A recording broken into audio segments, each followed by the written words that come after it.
All right.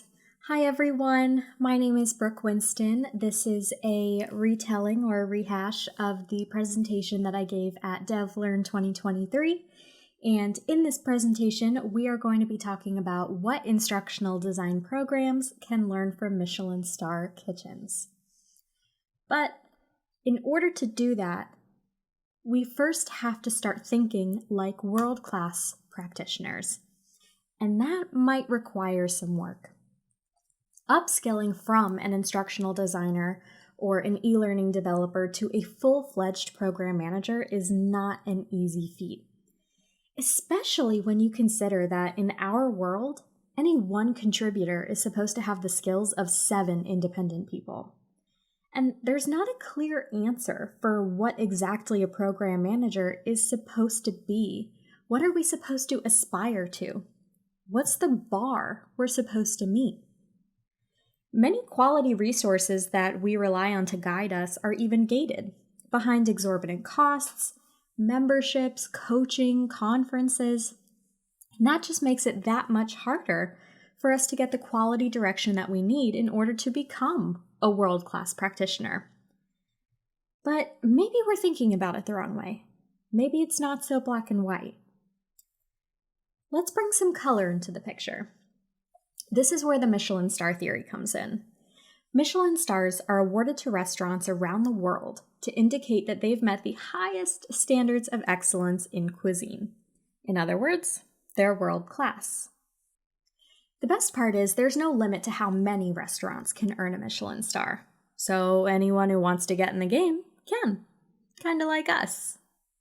We can translate those highest standards of excellence from food into learning, and we can set our own bar for the highest levels of success. Creating an instructional design program is similar to running a Michelin-starred kitchen because of the artful preparation needed to drive amazing creations time and time and time again. So, how exactly does a restaurant earn a Michelin star? Well, over the years, the criteria for earning a star actually has changed a little bit. But in general, here are the 5 main criteria inspired by the world's highest awarded kitchens: quality of ingredients, harmony of flavors, mastery of techniques and execution, personality, and consistency. Now, the reason I say inspired by is because, technically speaking, value for money is supposed to exist in this list of criteria, not harmony of flavors. However, harmony of flavors used to exist in the past, and I deliberately switched it back. And there's a reason. I chose not to include value for money as a main criteria in this theory because I want this to be valuable for you as an individual. Regardless of what business or organization you work for, regardless of how much money you can make them, regardless of how much value they think you bring, I want you to be able to upskill and have this be valuable to you wherever you're at in your career, even if that means that you work for yourself. So money and business aside, how can you develop professionally? Well, over the course of this presentation, we're going to dive into each of these criteria and what it means to us as instructional program designers. We're going to show real-world examples of these criteria applied so we can see what we're supposed to be meeting. And then we're going to talk about the tangible techniques that you can walk away with and start applying these in your own world. Ready to dive in? Let's go. The first criteria to talk about is quality of ingredients. World-class programs begin with a strong base foundation. At the heart of every mouth-watering dish is the quality of its ingredients. And this just refers to the original base of something before it gets used, altered, or combined with something else. If an expired cocoa bean can ruin chocolate, imagine what a weak foundation is doing to your potential. So, what does a strong foundation look like? Well, it looks like being well-versed in adult learning theories, UX and design thinking, behavioral science, learning science, evidence-based practices. This is especially important for program designers because programs include a lot of moving parts that need to connect to each other. If one piece of the puzzle is missing, it can throw off the whole entire dish. So what does this look like applied in real life? Well, part of a strong base foundation includes conducting needs assessments whenever you're intaking new work. Needs assessments basically mean that when someone asks you to take on a new project, you ask detailed questions to assess the need for learning. Like, what goal are you trying to meet? Or what specific behaviors or skills are we hoping that will drive that outcome? Or how are we going to measure success? How will we know when we've met that goal? We have to have these questions answered in order for us to know if learning is actually the need. Now, while the concept of conducting needs assessments aren't new and should be core to your foundation already, you can spice them up with modern techniques. So for example, I use Slack, and within Slack I can use something called workflows. These are basically forms that stakeholders can fill out. They can answer all of these important questions during project intake. And then what I can do, because it's Slack, I can convert that form that they've filled out into a Jira ticket. Jira is the software that I use for project management. So now I have all of those project intake requests turned into tickets added to my project management dashboards.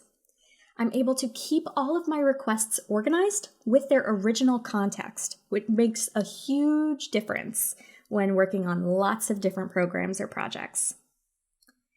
And last but not least, once I have a rough idea of what this learning need is, I can reach out to my stakeholders and host an evaluation workshop. That's this third example. This is one that I hosted in Miro with my stakeholders. Miro is a digital collaboration tool. And basically what I was able to do is work backwards with them to design a solution. So backwards design basically means that you're starting at that end goal and you're working your way backwards to determine what that viable solution is going to be. Making sure that we're able to measure success and ensure that we're on the right path all along the way. This workshop was conducted using Kirkpatrick's 4 levels of evaluation, but make sure that you're incorporating other strategies too, like Phillips ROI or Brinkerhoff success case method, anything like that.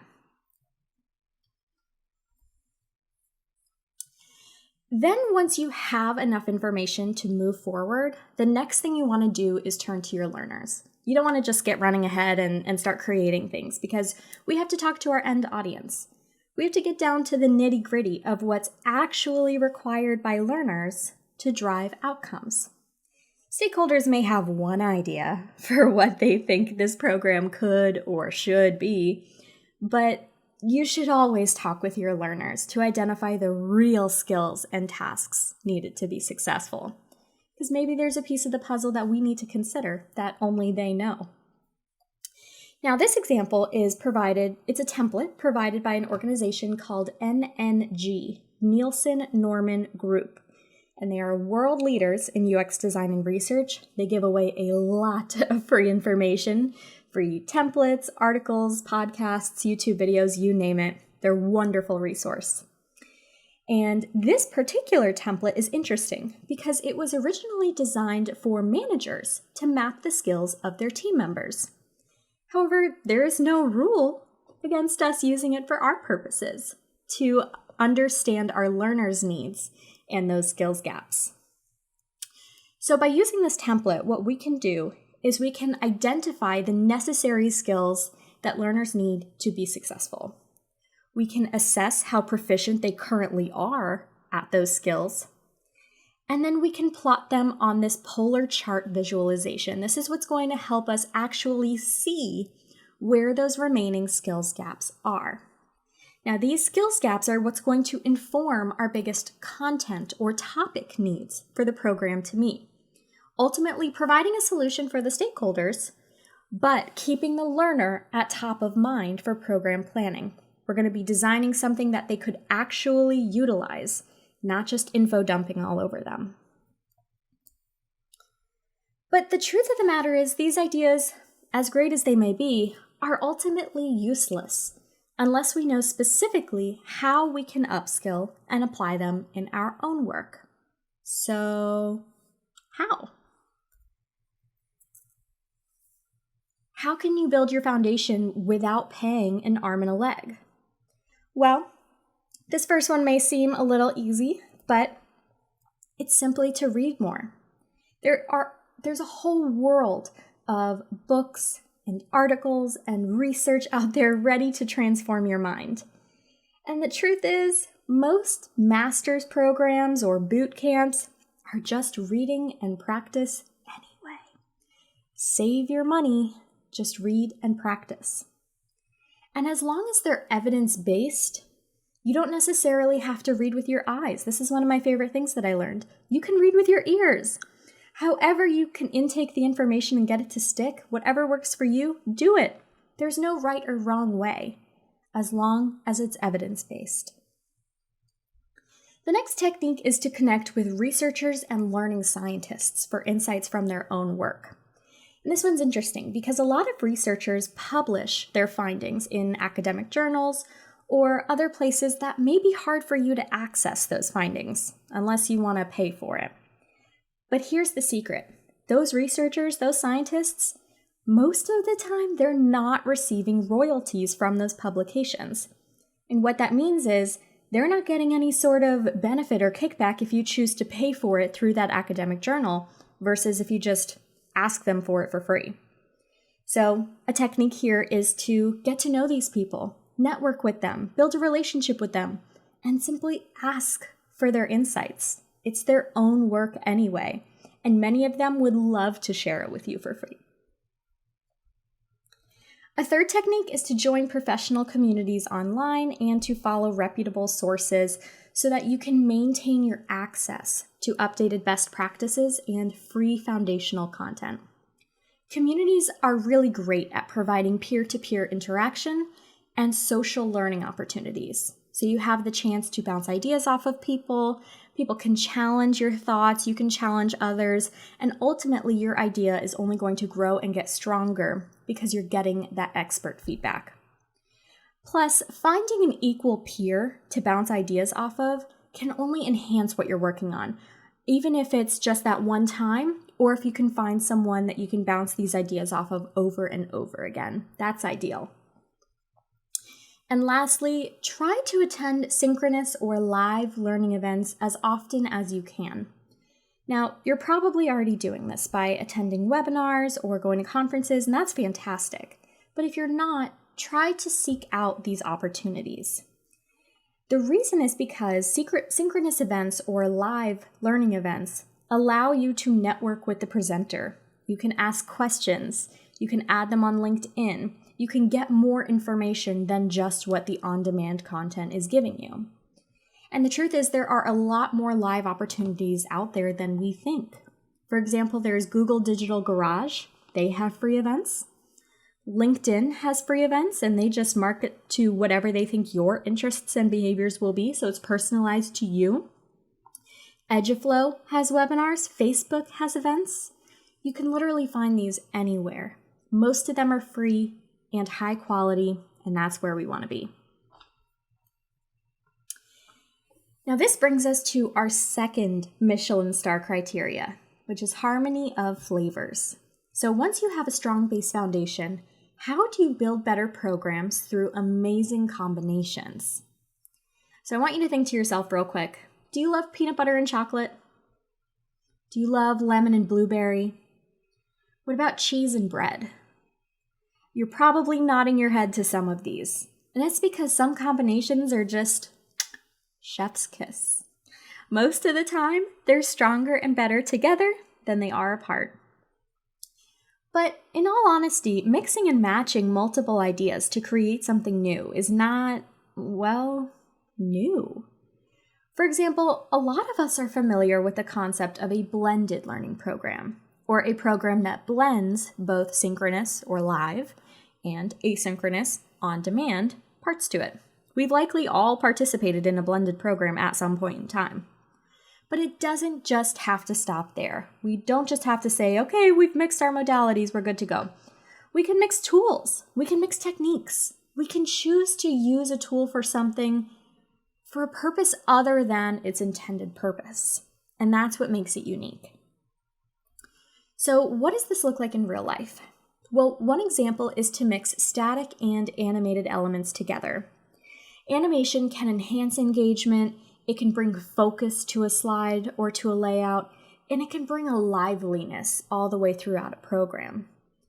Now, animations can serve a lot of purposes besides just bringing information in one piece at a time, and they have the potential to really complement the static items on screen, as you see here.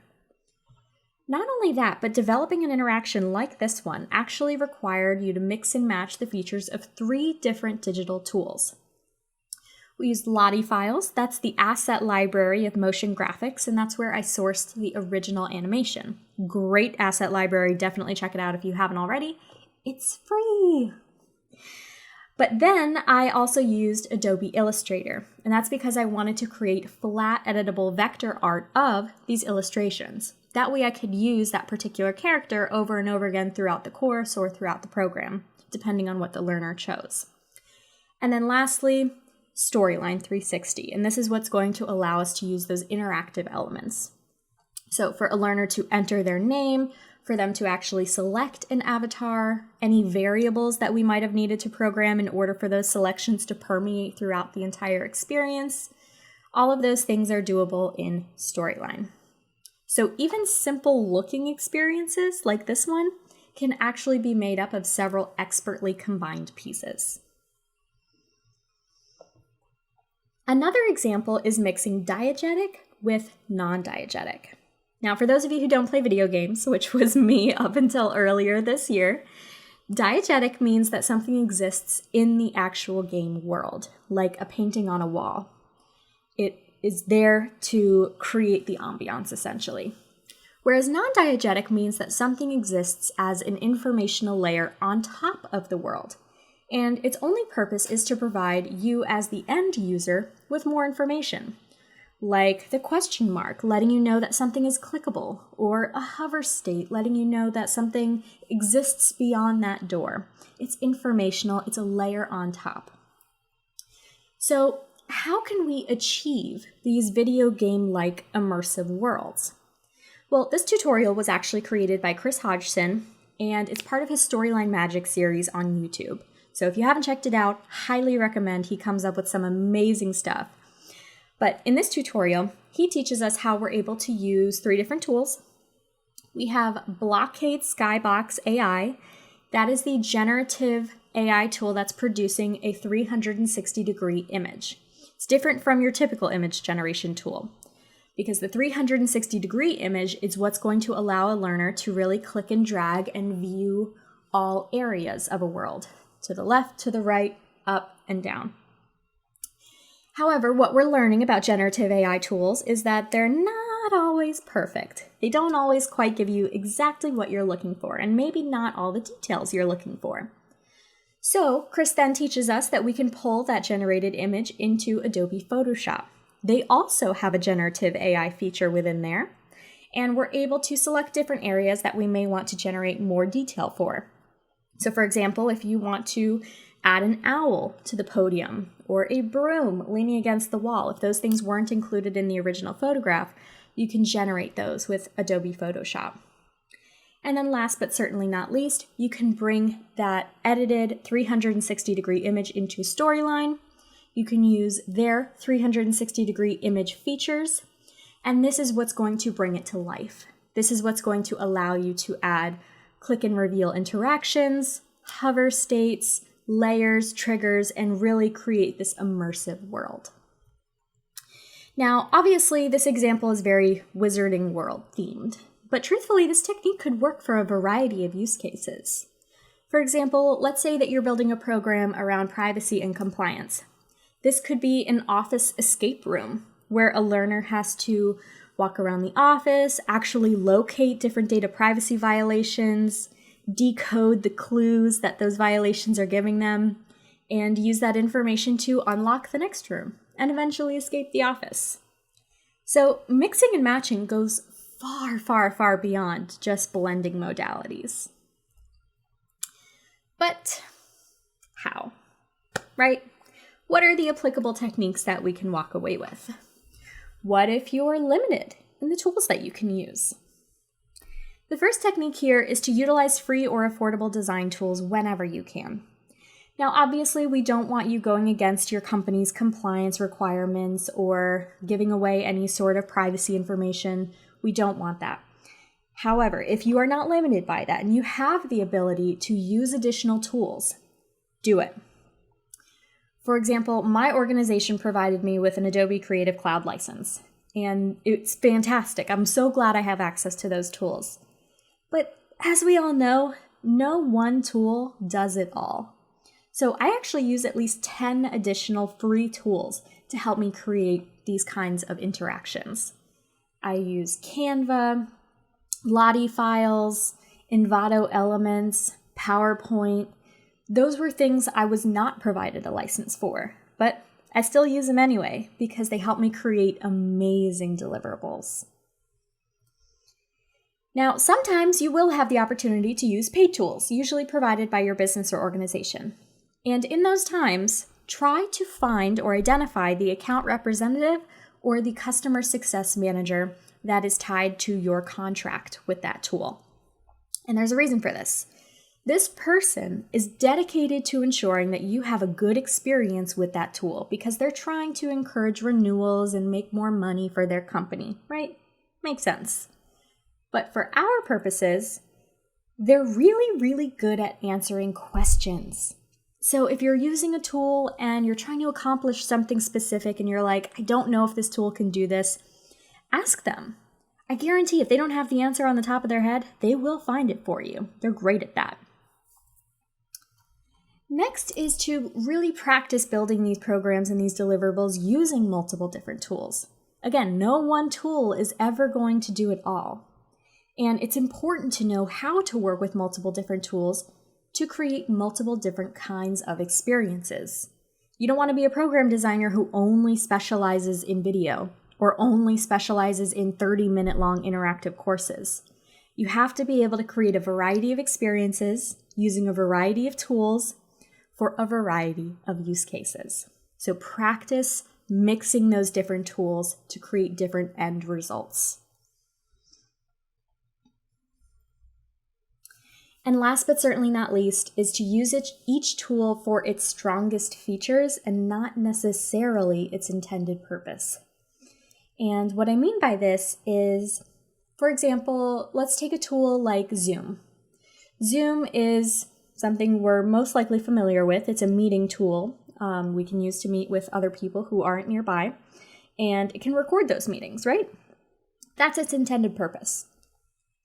But what Zoom is also great at, one of its strongest features is its ability to auto-transcribe audio, and it can provide quick captions to those recordings. So even though that's not its intended purpose, that's what I use it for. And it helps cut down my development time when I need to create captions for recordings. So on the previous technique, when you're practicing with all these different tools, click every button, try every feature. Read the docs, read the release notes, watch the webinars that these companies put out because they're telling you what's new and special and strong about these tools. And if we only rely on what we already know about them, we're never going to become masterful at them. And that's what we want, right? We want to be masterful. We want world-class program design. And this is what's going to get us there. Which brings us to our third Michelin Star criteria, mastery of techniques and execution. World-class programs are flexible, automated, and templatized. Now that you know what you want to craft and how you want to accomplish that, the next thing to consider is how can you keep getting better, faster, stronger, and more efficient to make designing easier as you go. Developing a program is like developing a menu. You have the chance to create a series of different recipes and connect them together through artful vision and expert execution. Now, a Michelin-starred chef doesn't settle for mediocrity. They constantly refine their skills.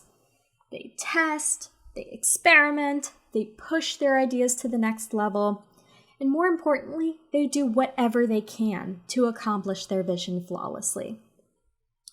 We can apply that same principle to our instructional programs by leveraging flexible processes, automation, templates, libraries. These are going to streamline our execution masterfully. Basically, they're our trusty sous chefs, ensuring that everything runs like clockwork. Now, one example of this, of flexible processes in program design, is modular roadmapping. Similar to the concept of backward design, modular roadmapping starts with the end goal in mind and works backward to determine a viable solution. Except this concept actually goes a little bit further. It defines the actual deliverables, the actual tasks, and the actual timing required to produce the proposed solution. This is why it was so important for you to get familiar developing multiple kinds of experiences and multiple different kinds of tools, because now you have a better understanding of how long it takes you to do certain things. By deeply understanding your own proficiencies, you can accurately plan a curriculum and a set of deliverables. The key that makes this masterful, though, is that they're modular. And what that means is they are developed and created one chunk at a time, not necessarily one deliverable at a time. Now, we've all probably heard it at least once from a stakeholder. Stop what you're doing. Something else is now higher priority. But we don't want to just stop what we're doing in the middle of a program because, again, these are a lot of connected pieces for our learners, and we want them to remain connected, even if we have to shift around the order in which we're doing it. So, keep your roadmap and development in chunks of time. That way, whole sections can be shifted around and deprioritized and reprioritized as needed, but the end learner still receives all of that connected value because you're still producing that chunk at a time. I choose to do this in 3-month or quarter increments, and that tends to work for my stakeholders.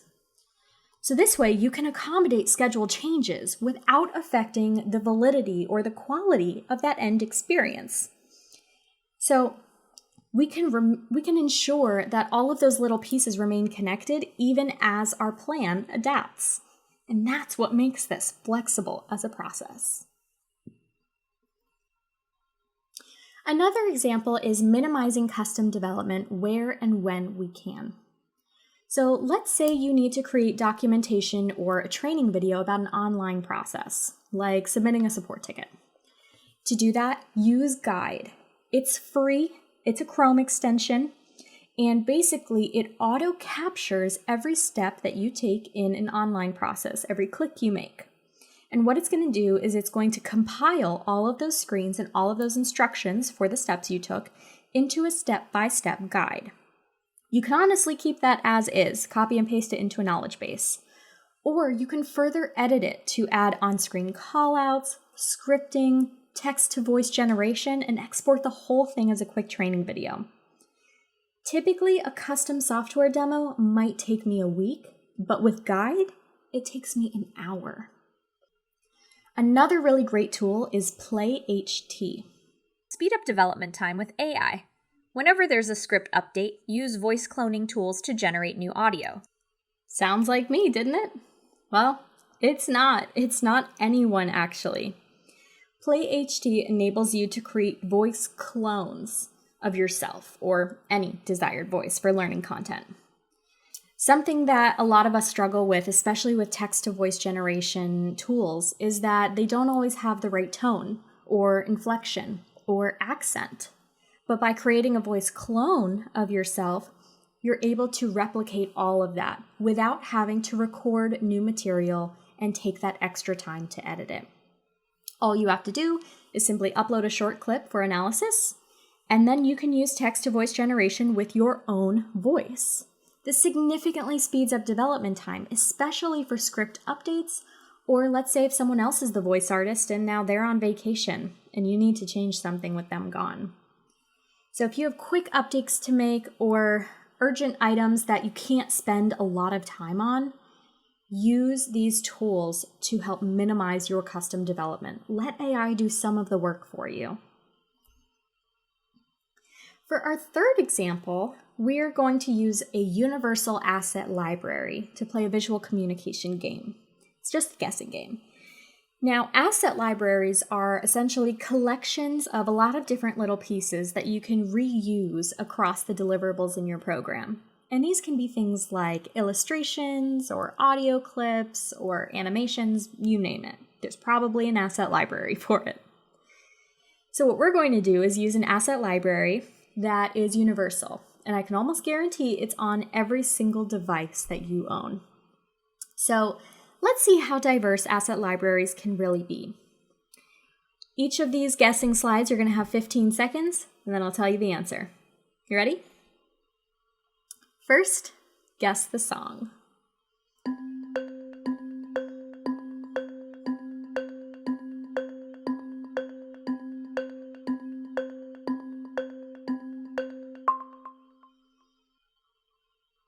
All right, did you get it? It's Don't Worry, Be Happy. Next up, guess the movie. Of course, I had to do something food themed.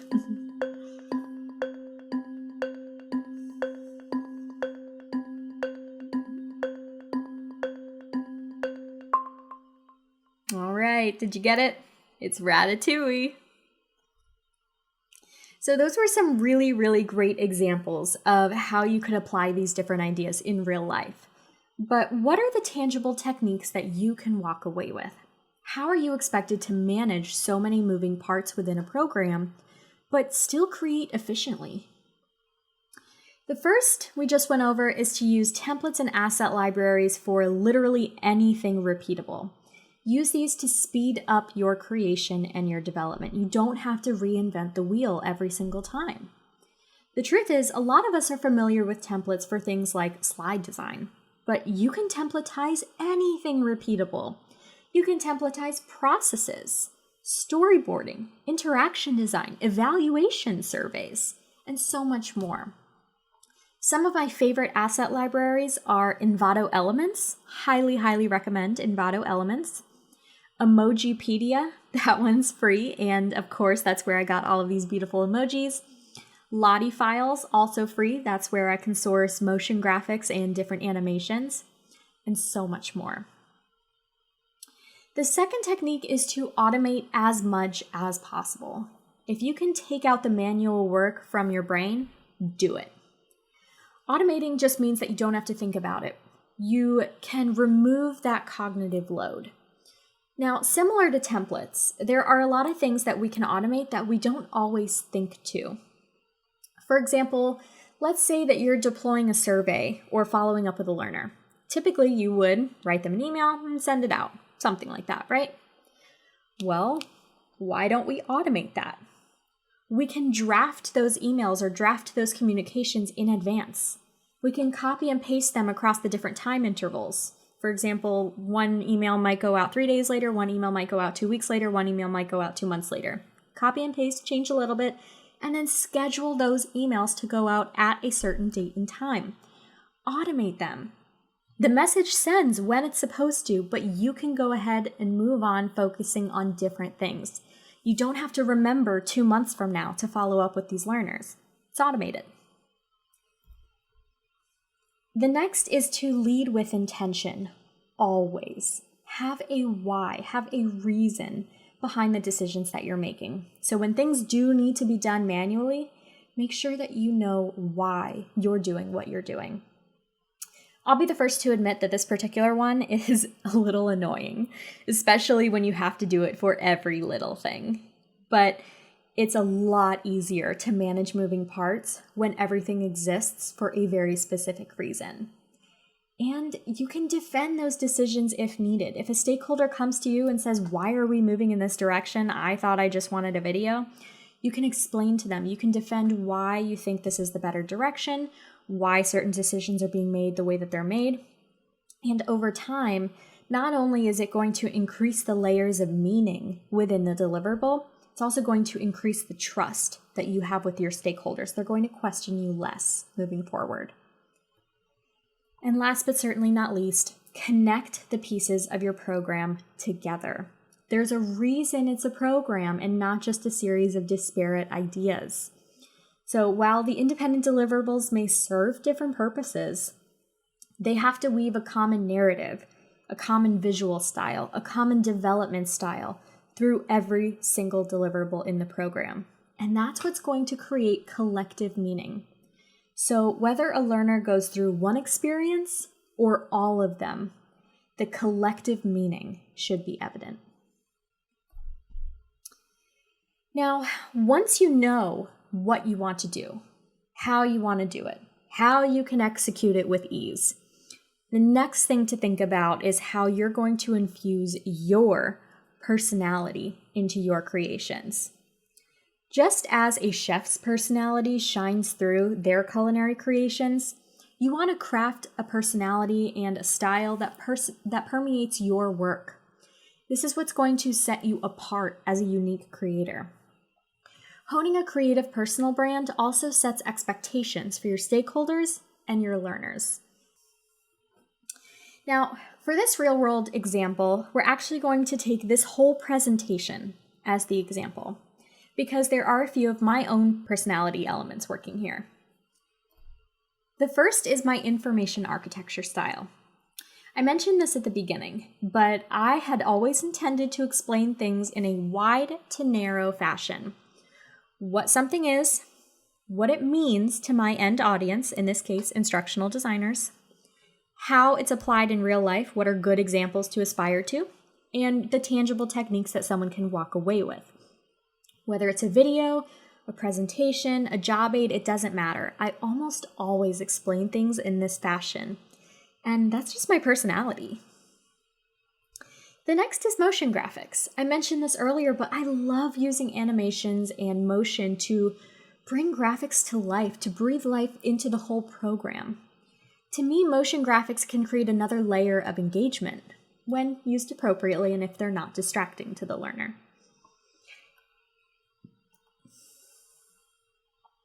Last is visual style. My personal style is very upbeat, creative, bright, colorful, illustrative, down to earth, and hopefully you can see that here in this presentation. So to go with that, I tried to develop a consistent visual style through the use of specific colors, specific typography. It's custom typography. I didn't just use what was available in PowerPoint, no Calibri for me. And different graphic elements that not only aligned with my personality, but also the end experience I was trying to create for you as the learner. Now, we talked a bit about me, but now we're going to spin it around and talk a little bit about you. We're going to do a speed activity to determine which way your personal style leans. Now, for every slide, you're going to have 3 options to choose from: A, B, or C. All you have to do is choose the option you like best and remember it. Ready? First is to pick a pattern or a background that you like best.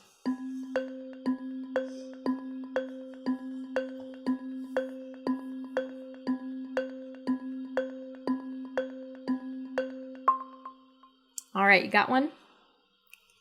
Next is to pick a color scheme that you like best. A, B, or C.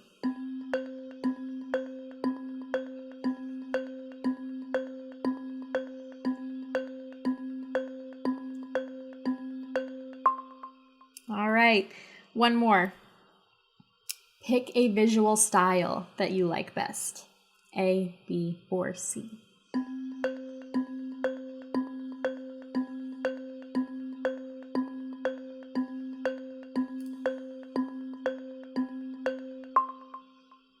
All right. Now, as you can probably tell, each option had certain characteristics that it aligned with all the way through. But what does it all mean? Well, think to yourself, look at your answers. If you answered majority A for those 3 options, it means that you tend to prefer designs that are soft, calm, natural, supportive. If you answered majority B for those 3 questions, as I'm sure you can imagine that I did, this means that you prefer designs that are maximalist, colorful, dynamic, creative, artistic, out of the box. If you answered majority C, it means that you tend to prefer designs that are minimalist, specific, realistic, professional, and exact. Now, for any of you who happen to fall into all 3 categories, A, B, and C, what you'll want to do is try to continue to hone it down. Ask yourself more questions. One of the activities that I participated in a couple of weeks ago was similar to this, and it was, tell me about a time that you were really proud of what you created, and why did it spark joy in you? And listen to how you answer that question. Listen to the words you use when you answer those questions, because that's typically going to inform what makes you passionate about your work. And that's what's going to help you find your personality. If you were passionate about your work because it brought people joy, because it allowed you to be creative, because it meant that you really made an impact to the business, those answers help you determine who you are as an individual. And that's what's going to help you determine your personal style.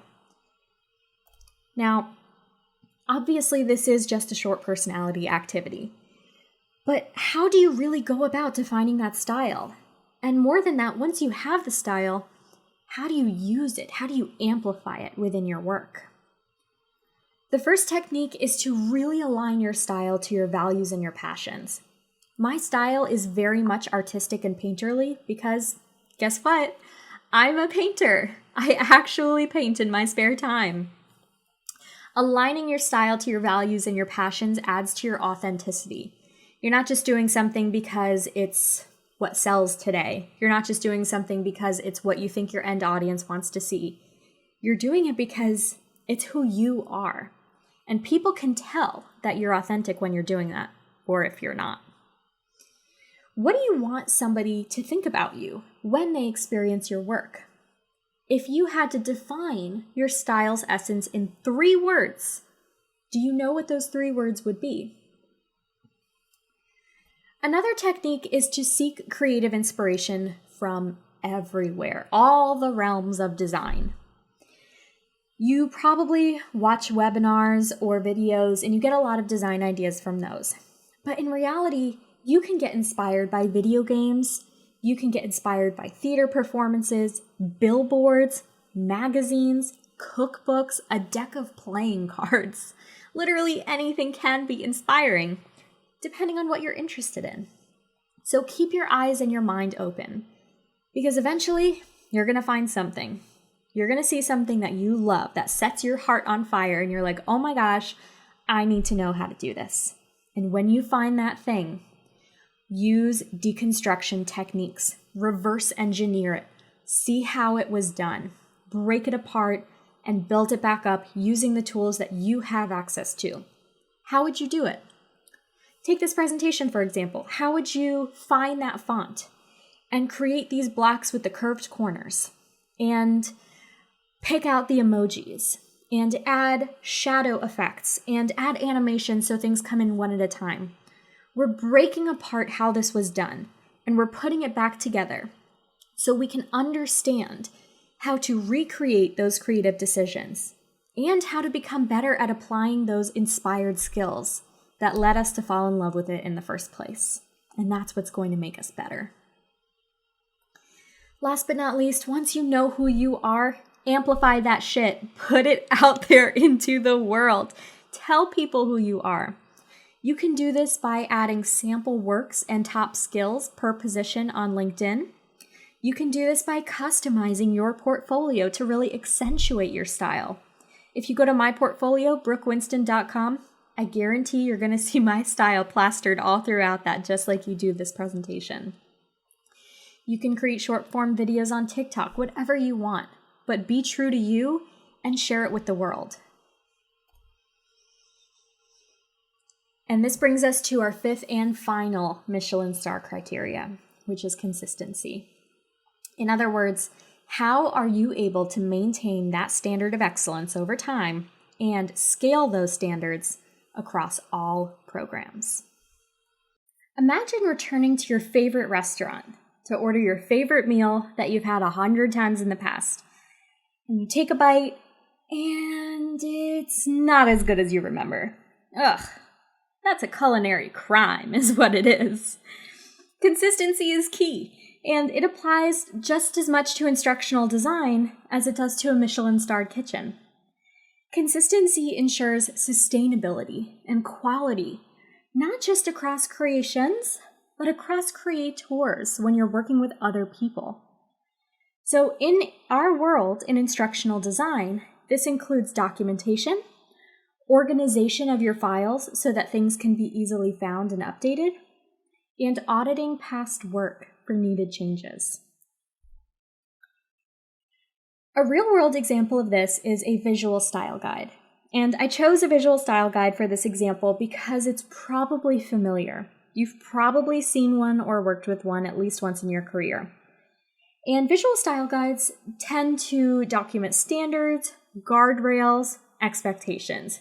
What colors can you use? What fonts can you use? How can you combine these things? Now, this particular visual style guide is a template. It's available on Figma. You can download it today if you want to use it. But they really are just the tip of the iceberg. Remember earlier when we said that you could templatize anything repeatable? The same goes for documentation. You can and should document anything repeatable, anything you utilize more than once. This isn't just for you, but for any designers who may work with you, for you, or after you. Another real-world example is utilizing objective checklists, rubrics, scorecards, basically ensuring that every deliverable meets the same standards of excellence, regardless if I'm the one who's looking at it or someone else. You can use templated rubrics for things like design, accessibility, interactions, and overall experience. Better yet, don't just look at these things once. Retroactively audit your past work every quarter or so to ensure that it consistently meets these standards even after the program scales, or even after aspects of these learning experiences change. So what are the final applicable techniques that you can walk away with? How do you go about maintaining these consistent standards of excellence, potentially across multiple programs? The first, document. Any standard that you follow, any guideline that you consider, all those things that you have in your head, document them. This helps other designers. But remember, we don't want to be putting in a lot of extra custom work for things that are not our highest urgency right now. So this is a perfect example of using Guide, that free Chrome extension that we mentioned earlier. Let's say that you have a series of steps that you take to import a HTML or a caption file into your learning management system. You know those series of steps, but someone else might not. Use Guide, complete the process, make sure that all the steps are accurate, and then there you go. It's all written down for the next person to be able to do it exactly the right way. Next, set aside time every quarter and perform audits of your past work. Your work was beautiful and perfect when you made it. I'm sure of it because you're good. But it may not stay good and perfect forever. Things change. Standards change, your company changes, even your skill level changes. So use those rubrics or those evaluation criteria to objectively assess every single deliverable against the same desired quality standards. Any items that don't pass that rubric anymore, make those backlog items that you can address in the future. Keep evaluating the program and measuring those related metrics over time. We mentioned it way in the beginning when we talked about running an evaluation workshop, but truthfully, evaluation is something that should be thought about from the very beginning, all the way throughout. You should know exactly what you're supposed to be measuring, exactly how often you need to measure it, and what that information is going to tell you. So let's look at the insights that we're getting from our learner feedback. Let's look at the insights that we're getting quantitatively from our metrics. See what's working in the program and what's not. Again, this is going to help you pinpoint if anything in the program needs to change, if it's not meeting the standards anymore. And if you find those things, add them to the backlog. Keep track of your backlog. Don't let items fall into the abyss. Make sure that you have these iterative improvements organized somewhere in a single place, like a project management tool. Schedule dedicated time to work these items. Some of them are going to be small, some of them are going to be bigger.